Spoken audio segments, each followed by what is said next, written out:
Hello, listeners. This is Kat, and welcome back to Put Your Hands Up Podfics. This will be the continuation of Verdant Revolution. This will be Part 64, Chapter 61, entitled Burns on the Soul. Koda stepped shakily off the bike as Midoriya slowed to a stop in the parking lot. He was quivering and pale, his skin clammy with the stress of dealing with riding on the back of the motorcycle. Shaking hands clawed the borrowed helmet off of his head as he fought to keep down the stress-induced bile that was rising up in his throat. 2 motorcycle rides and 2 trips across the ocean had been enough for him for quite a while. Koda turned, ready to hand the helmet back to Midoriya and tell him as much, when he caught the look on his face, stoic and flat. Koda followed his gaze to the edge of the lot, where, cast in the shadows, he could just make out the figures of 2 people heading towards them, one taller individual and one shorter. An adult and a child, maybe? Albeit, Koda thought, there was just as much potential for a short quirk user as a child. Light cast dimly from the lamp above, and it wasn't but a moment before the president of their school came into view, along with the professor of third-year hero students. Koda relaxed his hands. They had come up instinctively when he'd first seen the 2 figures in the dark, but of all people, Nezu certainly wasn't a threat to him. A firm hand grasped his shoulder, and he turned his head to Midoriya. A soft smile, one which set off alarms in his head, graced Midoriya's face. There wasn't anything wrong with the smile, but something was warning him that it wasn't right either. The hairs on Koda's arms stood up, even as Midoriya spoke in a voice devoid of threat. "I think it would be best if you headed back without me, Koda. Don't worry, I'll take care of your course transfer. Just get me the paperwork that's needed." Koda gave a small nod before handing the helmet back to Midoriya and turning, hurrying quickly in the direction of the dorm.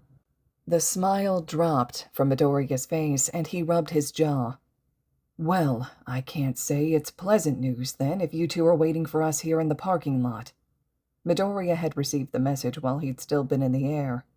Not uncommon, really, but the urgency which had accompanied the message was odd.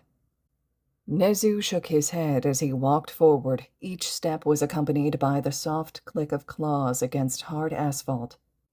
He had foregone the strange digitigrade booties today, leaving his feet in contact with the hard surface of the parking lot. "I am afraid not, Midoriya, though when is it ever good news? I believe I requested your presence several hours ago." "You did. I had prior engagements. Koda will be leaving the hero course shortly." Nezu tilted his head, a wolfish smile stretching across his muzzle. "Oh? What course is he thinking of transferring to?" Midoriya waved his hand in a sort of neither here nor there gesture. "Likely something in a biology field." Nezu hummed noncommittally. "I'll have to speak with him. I could use a translator for the tunnels below."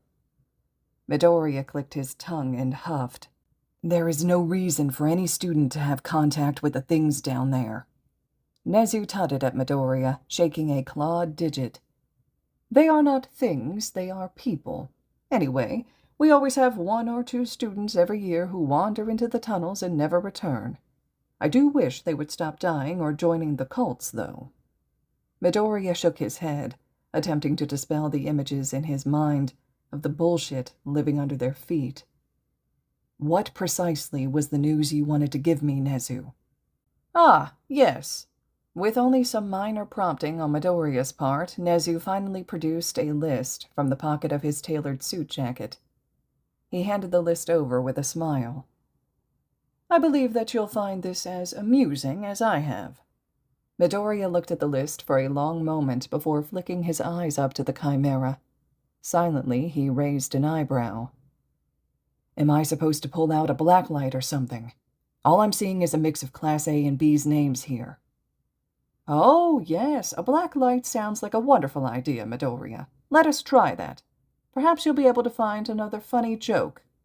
Midoriya threw his hands in the air, one fist still clutched around the paper as he pantomimed his search for a blacklight.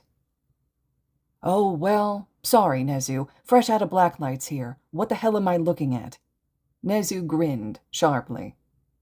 "Oh, I do love watching you humans react. It's a list dropped off by the Commission, fresh off their printers. Evidently, after the USJ and the mixed public responses to it, the HPSC believes that they have a say in which students we keep and which we let go." Midoriya offered only a small, derisive snort in response. "The police have already investigated and the tribunal cleared them of all wrong, so I'm assuming that you told them to blow it out their asses." Nezu hummed. "Not quite in those words, but Hawks did run from the building like a child with its tail tucked between its legs." That's not the saying. You know what? Never mind. So, why are you sharing this piece of information with me? This is a moot point, as nothing will come of it." "Ah!" Nezu raised his finger again with a knowing smirk. "Well, if you had been in my office like you were supposed to, then you would know. We have another set of visitors for this year's first-year sports festival." "And who's that?" Midoriya rubbed his face, feeling the lengthen of the day beginning to wear on his nerves. "Several high-level cabinet members that you may be familiar with." Midoriya groaned. "Why?" "My guess, they are interested in seeing the students that survived an attack of such magnitude so early in their careers." Great. Anything else I should know?" "I invited the Emperor." "Fucking why?" Nezu shrugged. "The royal family managed to claw back a bit of power and respect during the urban wars. More of an obligatory invitation that they receive every year. They've never shown up before, so take that as you will. We'll also be having a media conference at 10 in the morning that you'll be required to attend." Midoriya blinked. "Why on earth would I do that?" "Well, you are the main culprit of the USJ killings, my personal student, and the #1 choice to be removed on the list, after all." Midoriya stared at the rat in deadpan. "Great. That's 3 nearly believable reasons. What's the real reason?" "Your class professor is still injured and self-medicating, so I don't want to deal with him. Thus, the job falls on you. Besides that, you are just so good with the media." The last was said with enough glee to have Midoriya scowling outright. "I've ejected enough of them from our own media conferences. They know not to behave like baboons. Or they won't get anything at all before their time's up. Those reporters write articles in business, science, and engineering. They don't intersect with the heroics world, nor its own reporters. Do you have any idea how many of them I'd have to throw out before they began to civilize?" "Enough that it would be irrelevant." Midoriya deadpanned again. Enough that it would be irrelevant. A paw patted Midoriya's arm as Nezu smiled up at him. "Too bad. Unfortunately for you, I still expect you there. In fact, I would advise getting there at least a few hours early to coordinate with our media liaison, Jung Young." "You have a Korean media liaison?" "You have a crispy human torch for a security chief." "I have a crispy Japanese human torch for a security chief, thank you. I don't have a choice in this, do I?" "Sure you do." Midoriya raised an eyebrow at that.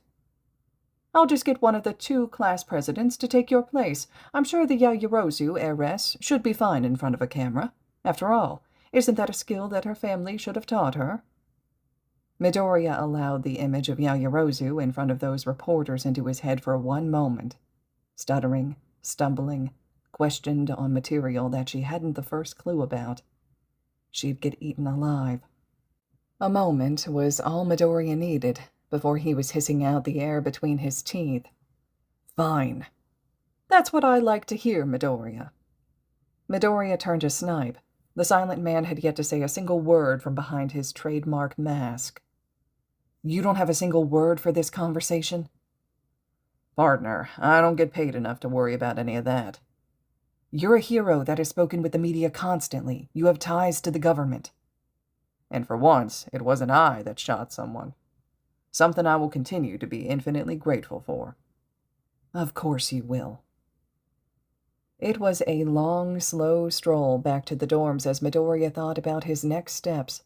which questions would be selected by the major news outlets, which would be circulated by the tabloids regardless of the answers given. Where and how could they manipulate the flow of information, change the equation, and paint the students as desperate, terrified children rather than the bloodthirsty adults that the commission wanted them to be viewed as? Midoriya stepped through the doors to the dorm, contemplating how he was going to get around the commission to get the class their hero licenses. He was tallying bribes and favors in his head when his eyes caught on the face-down form of Kaminari on the floor, lying completely still. Midoriya's eyes flicked to the corner of his vision, mentally calling up a digital clock before surveying the time.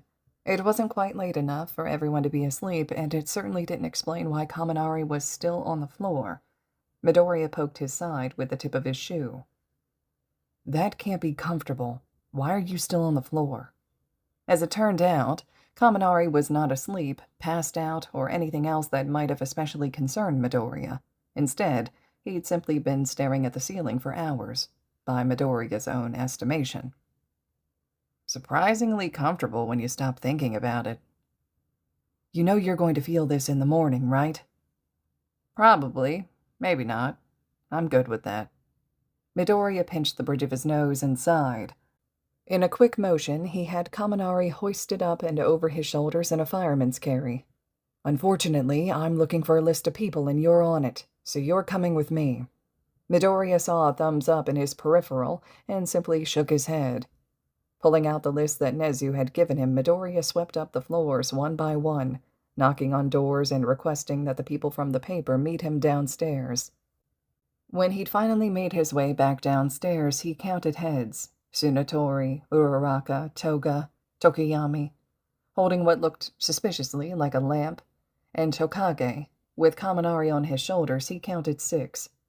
Hagakure was still in the hospital, so he'd stop by before the press briefing in the morning to inform her. "All right, guys, over to the 1B dorms. I need a few of them, too." Why are you carrying Kaminari?" Midoriya flicked his eyes over to Uraraka, who was pointing at the man in question with bandaged and wrapped hands. "Isn't he heavy?" "Hardly feel him. As for why, I found him in a fugue state on the floor, and since I have an unreasonable amount of work to do tonight, this was faster. I'll slap him back to the realm of the living when we get where we're going." "You're kidding, right?" Kaminari's nervous chuckle sounded from behind Midoriya. "We'll find out, won't we?" His classmates didn't care for Midoriya's smile. The sister class dormitory was marginally more alive than their own. The difference was unfortunately so marginal, however, that it amounted to just a small group watching the news, a decision that Midoriya supposed was just as likely to make the situation worse as it was to help them. Rather than disturb them, as no one he was looking for was among them, Midoriya instead checked the dorm floor plan. Finding his target, Midoriya told the rest of the class to give him a moment, and made for the stairs. Midoriya had to double back when it occurred to him that he was still carrying Kaminari.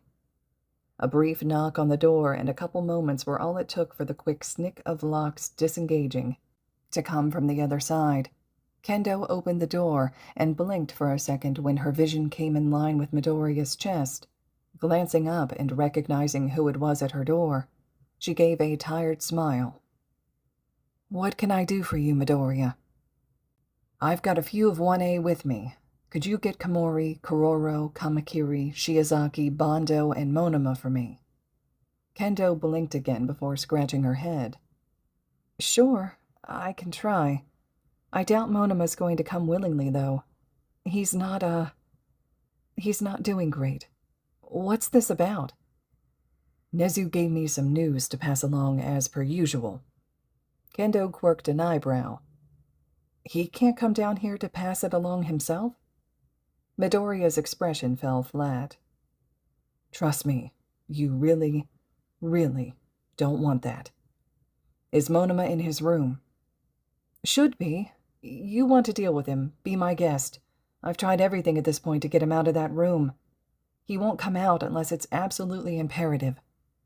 This time, when Midoriya knocked, he received no response. Not that he figured it would be easy if it were as bad as Kendo had said.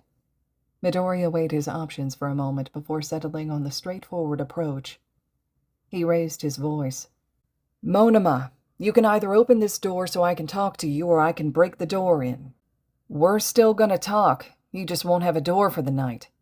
Midoriya glanced at the door handle before patting the small holder of lock-picking tools in his back pocket. He could pick the mechanical lock and bypass the electronic, of course. Let himself in quietly without actually taking the door off its hinges. Though I did already say that I would break the door in, so... Luckily for both of them, the thought skidded to a stop as the locks clicked open and Monoma's face peeked out. "Go away, Midoriya. I don't have anything to say to you. I'm sorry." Midoriya took a moment to really look at the man, and, oh, if he didn't look like shit. Baggy eyes, sallow skin, a dead, 1,000-yard stare that Midoriya had seen far, far too many times in the trenches. Eyes that Midoriya had seen looking back in his mirror, too many times to count. That's why, when Monoma attempted to close the door, Midoriya wedged his shoe neatly into the crack.